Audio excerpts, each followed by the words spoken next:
music streaming service, where all the ways music moves you are together in one place. Official audio and video, playlists, artist radio, live performances, covers, remixes, and the rest of the story you can't find anywhere else. It's all here. Tony Kornheiser. Larry King? Oh, I love Larry King. In a Dodger jacket. I love Larry King. Larry King used to hang out all the time at Nate Now's and have bagels. And then I think he bought a piece of a company called the Brooklyn Water Bagel Company or something like that, and he does that. And I hope he watches the show, and I hope he knows that we love him. Because Wilbon would always say, that's cold. I love that. Welcome to PTI, boys and girls. In today's episode, Sam Darnold takes the blame. Jimbo Fisher tries to upset Nick Saban. And Magic says Lonzo's shot is suddenly beautiful. Yeah. But we begin today with the spectacular NFL debut of Baker Mayfield last night. When Tyrod Taylor was hurt in the second quarter, the Browns sent in the #1 overall draft pick, and he was terrific. He led the Browns to a field goal late in the half, and then to 2 second-half touchdowns, and the Browns won their first game in 635 days. So, Frank, are you ready to anoint Baker Mayfield? Yes, I am, and be honest, because we could both be cynical. How much did you love this? No, I loved it. I every minute of it. The part of me, and this is no offense to you, I wish Wilbon was here. Because Wilbon hates Baker Mayfield, and I really would like to say to him, you see, you're wrong about this. I will tell you exactly what I thought. First of all, he's got the appropriate amount of swagger. And you looked at him and you said, a lot of people look at him and say, whoa, he's sort of like a cross between Brett Favre and Drew Brees. What I thought of was Robert Griffin's debut with Washington, which was spectacular. And I remember writing, welcome to the world of unbridled optimism. That didn't last because he got hurt. But you look at Mayfield and you say, it's not that he won't fail down the road, but in that, he's got it. Isn't it? It felt kind of like a Disney movie. It really did. The team that never wins, they're losing. The rookie star quarterback comes in and leads them to great, including a fourth quarter drive. Yeah. I thought he was tremendous the way that he threw the ball. What blows me away was there were reports that the Browns didn't want him. We're not going to play him this year. Oh, at all? Oh, I thought people criticized the Browns for taking him at one. What would have been the point of having him on the team and not playing? At some point, he was going to play. To me, whether it was week 8 or week 10, Taylor got hurt, but it did seem like Baker Mayfield was ready to go into the game. He had his helmet on pretty early. The crowd is cheering for him. I saw him in one of the post-game interviews, which I saw this morning, say this, because they said, how do you don't practice with the first team. How are you ready to do this? He says, let me tell you something. I know all the plays. I know what I'm supposed to do. Now I'm playing with ones. I'm going to be better. Exactly. So he is clearly very confident. He's got, I think, the right style. I would say that the GM of Cleveland, if I'm not mistaken, has made 2 really good #1 picks in the 2 chances that he's gotten. If he had been named the starter before this game, so I get it was a Thursday game, there would have been a lot of buildup. It almost was the perfect scenario because he came and the team was losing, and you lose all the time. Well, you know that it was almost a no-pressure situation. Hugh Jackson says he's not even naming him now. He wants to wait until Monday, and so I want to look at the film. Well, you're going to look at the film, and you're going to realize it's his show. And Tyrod Taylor's not getting back in for a while. He's not. They're 1-1-1, but they're 3-0 in compelling games. They've been very. They had a kicker. They would be. All right. At least for one night, Baker Mayfield validated the Browns' decision to draft him ahead of Sam Darnold. The Jets quarterback struggled for a second straight game, completing just 15 of 31 passes with 2 crushing interceptions in the final 87 seconds. You know how this works, Tony. After one game, the New York media, the big bad New York media, anointed Darnold the savior. Now he looks very much like a 21-year-old rookie. Should the fans and the media rein in their enthusiasm? Okay, so I know what I just said about Mayfield. But this is going to happen to Mayfield, too. Yes. What happened to Sam Darnold. Because what happens is you get to the league, and nobody has any tape. They don't know what you're going to do. This is 2 games in, and then Greg Williams, who is a lot of things, but one of the things he is a really good defensive coordinator. He's got tape on the guy. He figures him out early on. Let me give you 3 statistics here. Hall of Fame quarterbacks. Peyton Manning in his first year, 3-13. John Elway, 4-6. Troy Aikman, 0-11.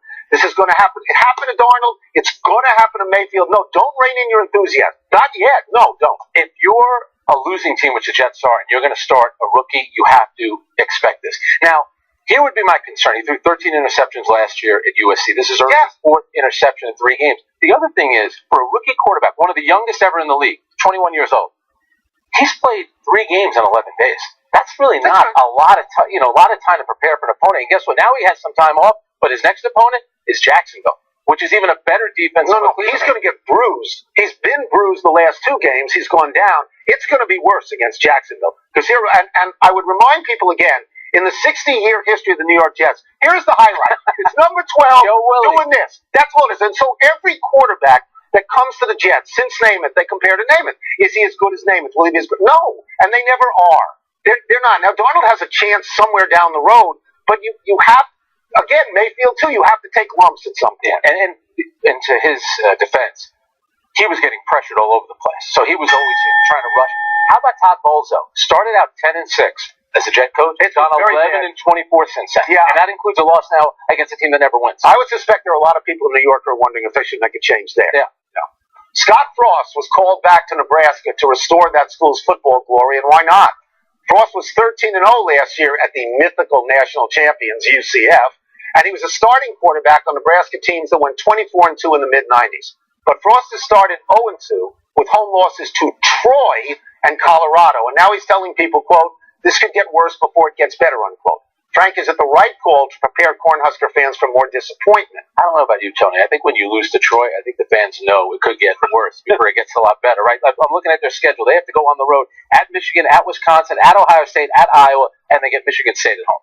So there's going to be a lot more losses probably for Nebraska. And they lost their starting quarterback, Adrian Martinez, first game. They were using a walk-on. Yeah. So there's going to be some growing pains, but he took over a terrible program. 0-12, Central Florida, and look what he's done. He turned them around. When he left, they were 13-0. I think that this is, from a political standpoint, this is the right thing for Scott Frost to do, to lower expectations. And I think implicit in what he says is, hey, Mike Riley killed this program. That's right. I got nothing to do. He didn't say it, but he's saying that's exactly what he's saying. Now, I was one of those people who thought, and still think, that Scott Frost would be the most scrutinized coach in all of college football because going back to the alma mater, having the great year last year, I'm quite surprised they're 0-2. I'm quite surprised Chip Kelly is 0-3.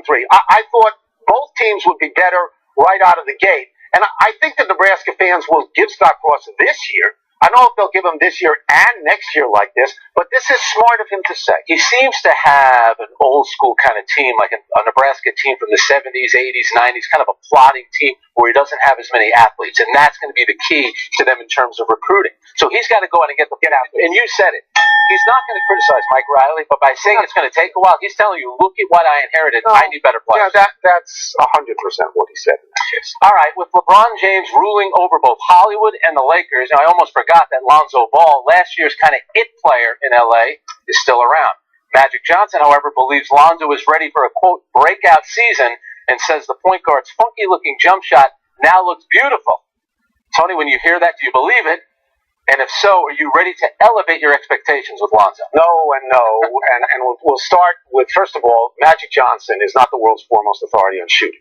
Magic Johnson couldn't shoot at all when he got in the league. He made himself a good shooter, but it was not form beautiful shooting. He was a very creative scorer. Second of all, the shot still starts out on the left of his head. Right? It's not as far left as it was before, but it still starts out on the left of his head. And third of all, and I think most important, he doesn't matter at all because LeBron James is on the team. LeBron James will allow Lonzo Ball to have the ball until LeBron James says, okay, give me the ball now, and then Lonzo can go to lunch. This stuff, it's LeBron James is the factor that matters. I like what you did because it used to start at 3 o'clock and go to 12. Now it's more like in between 1 and 2, and he's shooting. Yeah.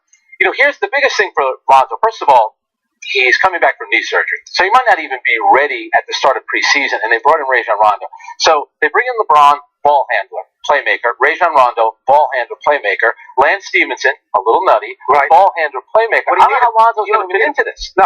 And remember something else, too, which nobody talked about his rookie year. He only played in 52 games. He had injury issues his rookie year. By all accounts, he's a good kid. Forget about his father being loud and talking all the time. His teammates like him. And he's trying to improve that shot. But for Magic to say he's going to have a breakout season, I don't know how he fits in on this team. I would say that the most applicable question for the Lakers is who is going to be asked to leave first, Lonzo Ball or Luke Walton? Yeah. When you hire LeBron James, you have to give him the key to the car. Even Magic Johnson has to do. LeBron James is the best basketball player on earth. He doesn't listen. He's not listening to a single NBA coach yet. I don't know why anybody thinks that's going to change. And he has no particular use for ball handlers who can't shoot. And it doesn't matter. And Rondo, although Rondo was reinvented his career last year in New Orleans. He was a big part of them making the playoffs and getting to the second round. Yeah. Since Jimmy Butler went public with his request to be traded, the Minnesota Timberwolves have been besieged with calls inquiring about such a trade. And reportedly, the T-Wolves have rebuffed all offers, telling suitors they plan on keeping Butler. Frank, do you believe that? You know what? I believe it from this standpoint. With everything that's going on, and we know that Glenn Taylor, if there is a trade, he's the owner. He's going to make the call. I think that Tom Thibodeau's thinking, Jimmy Butler and I are okay. I don't think Jimmy Butler's okay with the organization. I know that he's okay with me. There's already stuff out there. Maybe this will be Tom Thibodeau's last year. You know what Tom's thinking? I'm going to go through the season with Jimmy. Right. I'm going to try to win as many games as I do, get in the playoffs, and then if he walks and you fire me, who's going to look bad? I came here, you were a losing organization. I got you to the playoffs, and there's all this turmoil in the organization because finally you guys won. It seemed like the organization was actually happier when they were losing all those years. So, I mean, I talked about this yesterday. If I own the Timberwolves, I'll trade him when I want to trade him and where I want to trade him. And I'm not going to do it now because he's jumped around. This is a malcontent. He did not like being in Chicago, and he does not like being in Minnesota. And where does he want to go? Either New York or Los Angeles. By Monday. So he wants glamour. Yeah. So he wants glamour, but he's okay playing on losing teams. But he wants glamour. I'm sorry, I'm not going to accommodate him. I'm not. I'm going to have him play for me as long as I want. And I thought it was so obnoxious of him because he did turn down that contract in July, 4 years, $100 million. Why didn't you tell them then? Why are you waiting less than a week before the start of training camp that, A, I want to be traded by Monday, and then it's these three teams, which are losing teams, and I want to go to the Clippers. Why doesn't he want to go to the Lakers? Why? Because LeBron is there. He wants to be the big guy on the team. Right. And here, can Jimmy Butler be your number one guy and you're going to go far, in your mind? I think you're only going to go far if you have a top 6 to 8 guy in the league, and I don't think he's on that level. And I think if he's with Karl Anthony Towns and Andrew Wiggins, but he doesn't like them, right? I think he's using that as a way to get out. He wants to be in LA. He wants to be like LeBron, being in movies and things like that. Let's take a break. Coming up, how can Jimbo Fisher and Texas A&M pull the upset of Alabama tomorrow? We'll ask David Pollack. We'll also ask him if Kyler Murray will be in Baker Mayfield's league as an NFL prospect, because we know he can play with baseball. Personally, I think LeBron is going to completely take over that city. All of he has. All of it. Part of the interruption is brought to you by Mobile One Annual Protection. Proven protection for 20,000 miles. Kevin here. It all behind. With number 22 Texas A&M, a proud program at number 1 Alabama, which looks like they could go to the NFL at this point. Can you make any case for us that the Aggies will pull this upset? You want me to, Tony? They look good against the second best team in the country, or third best team in the country ever you had with Clemson, and it was a competitive game down to the wire. Nope, sure can't. Sorry, I don't see it happen. Listen, this is the same Alabama team we've seen year after year after year, defensively, at the running back spot, at the offensive line spot, at the receiver spot. But not with this quarterback. This is the best offense Nick Saban's ever had. This is the best offense in Alabama history, and it's just it puts you in a bad predicament. And I think A&M is going to be improved. I think they'll score some points, but we're not talking about enough points to even come close to being competitive with Alabama. Well, you mentioned the quarterback position. I guess Nick Saban is going to continue to split the snaps between Tua and Jalen Hurts. Is he doing this to placate Jalen Hurts, or do you think it really is the best thing for the team right now? No, there's one quarterback. It's Tua, and you could tell. Now, listen, Jalen Hurts is going to get some run. He's going to get some time. Tua has not even attempted a pass in the fourth quarter this season yet, and that's because they keep hitting people in the head with frying pans, and the game's over at the end of the half. And if it's in the third quarter, it's not really a ball game anymore. Jalen Hurts is going to be there as a reliable number 2. You know, a lot of us wondered about the 4-game new redshirt rule if he didn't play any games early on, and maybe you saved his 4 games for down the stretch so he could still redshirt and transfer after this year. But, listen, Tua is far superior. We knew that coming into the season. He's proved it already. Jalen Hurts will have packages, and he'll get some time, he'll get some run, but it's not going to be with the number 1 group, and it's not going to be when it matters the most, which will be later on down the road. It's going to be the Tua show.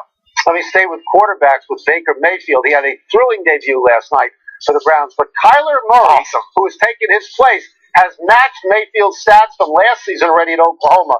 Murray signed with the A's. So he's got this alternative to be a baseball player. But would he be a Mayfield-level prospect as a quarterback? I don't think so. The interesting thing about being selected by the A's, Tony, is Lincoln Riley's one of the best coaches in college football, and Kyler Murray's more higher paid than Lincoln Riley at the current moment right now. So I think that's kind of interesting. But listen, Kyler Murray does it, I think, in a different way. The system is phenomenal, and he's going to make big plays down the field. But Baker Mayfield, intermediate passing game, and you saw it last night for the Cleveland Browns. He rips it, and there is no conscience. There is no, oh yeah, I'm just going to fit this one in there. In B2B business, it's all about leads coming in, but the leads are worthless if you're not getting to the right decision makers. With other marketing, most of the time you're shooting and hoping that you will hit something blindly. But with LinkedIn, because you're able to target the audience that we care about, we're getting bang for the buck.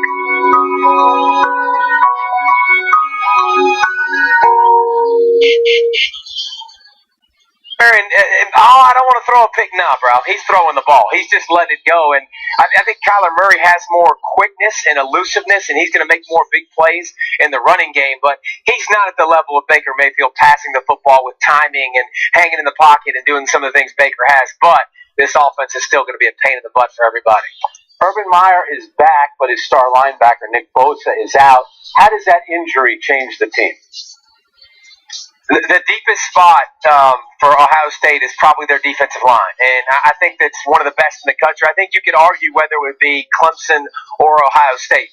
But I'll say this, Nick Bosa is the best player in college football. He is the #1 pick in the NFL draft next year, and you can't replace that guy. They still got Tremont. They still got Chase Young. They still got dudes up front that can win, but they're going to need him back, and I don't think they'll have him next week for Penn State, which is a huge week. The next 3 weeks after that, the schedule is very manageable. They can survive without him in the short term because they're so deep and so talented. But if they want to win a national title later on down the season, they're going to need him, and they're going to need him healthy because some of those quarterbacks that we already talked about, whether it be Kyler Murray or Jake Fromm or Tua, you better have that guy on the defensive line wrecking shop. We'll get you out of here on this, acknowledging that you're in Oregon. You can't talk about recent Oregon football without mentioning Chip Kelly. Chip Kelly is now at UCLA, where he is 0-3, and the father of the UCLA quarterback just ripped him. Why do you think, or maybe it's too soon to tell, but do you think that Kelly's approach is not working there the way it worked at Oregon? Well, first of all, and this isn't revisionist history. I mean, you can go back. When Chip Kelly got hired, everybody loved it and talked about it. I wasn't a believer. You're not going to get the Chip Kelly you got here. That's not going to happen. Chip Kelly was the first to do one of the first to do the no huddle. He had the flashy uniforms. He had something special and something different here at Oregon that he's never had anywhere else. I don't think that's ever going to be replicated at UCLA. So if you think he's going to win like he did at Oregon, I don't think there's any chance of that happening in the future.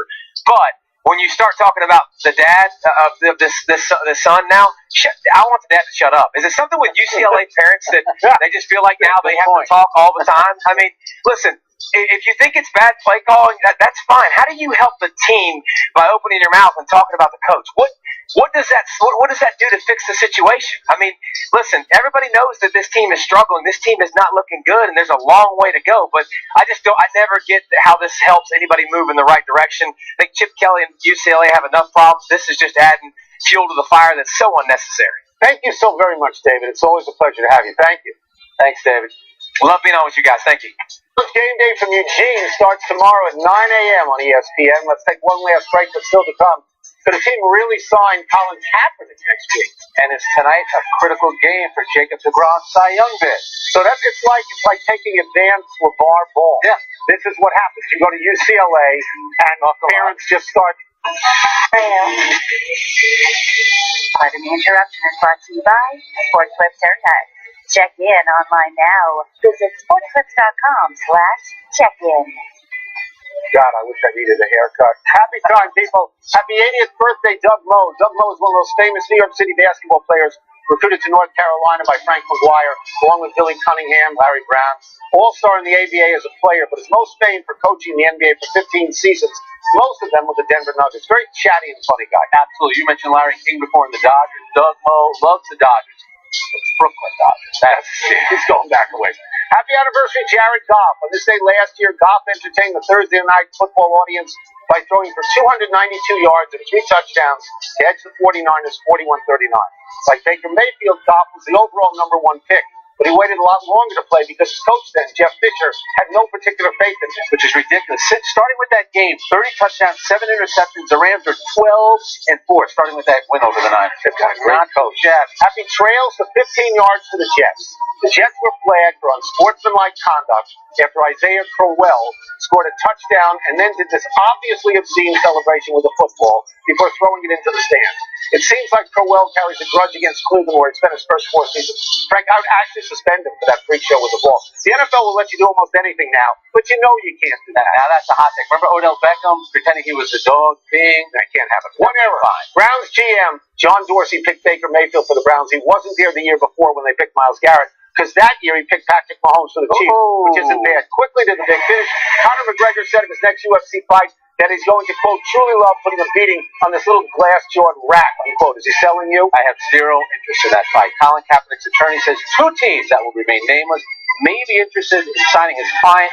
Do you believe that can happen? Believe it when I see it. Jacob DeGrom on the mound tonight for the Mets against the Nats right here. I expect him to win Cy Young tonight. Chris Sale for the Red Sox tonight against Trevor Bauer and the Indians. Who's got more at stake? Both are coming back from injury. Both are going to be in the playoffs. That's a watch. Last one, FAU at number 16, UCF tonight. 16th win in a row for UCF. I want that streak to continue. 16 in a row, all over. You know what's the biggest story in country for UCF? For the most amount of people. We're out of time. We'll try and do better the next time. I'm Tony Kornheiser. And I'm Frank Isola. Have a great weekend. You can get the PTI podcast on the ESPN app or Apple Podcast. Missy and Jerry Winter, shout out. They sent me a penguin.